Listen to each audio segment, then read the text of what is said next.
আচ্ছা ভাই, আপনাদের এই যে পিঠা উৎসব আয়োজনে আপনারা যে পিঠা প্রদর্শন করছেন, এই পিঠাগুলো কোথা থেকে আনা হয়েছে? আপনারাই কি বানিয়েছেন কিনা? যে পিঠাগুলো আমাদের কিছু পিঠা বানানো আছে, আমাদের নিজেদের বানানো আছে, রাতে আর কি বানানো হয়েছে। আর কিছু কিছু পিঠা আমরা ঢাকার বাইরে থেকে অর্ডার করেছিলাম, সেখান থেকে নিয়ে আসলাম মূলত। তো বেশিরভাগ পিঠা মূলত আমার নিজেদের রাতে বানাইছি।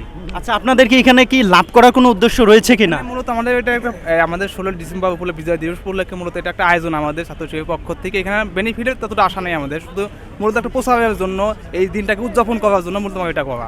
এটা ধন্যবাদ আপনাকে।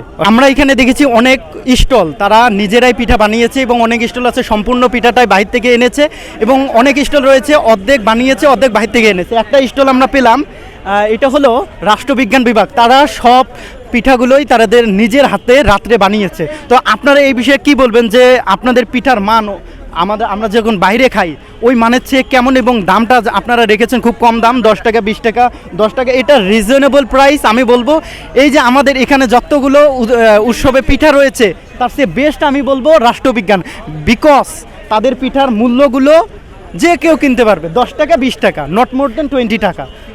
সো আপনারা এই যে এত স্বল্প মূল্যে সবার চেয়ে কম দামে দিচ্ছেন এবং আপনারা বলছেন যে আপনারা নিজেরাই বানিয়েছেন, এই বিষয়ে আপনারা কি বলবেন?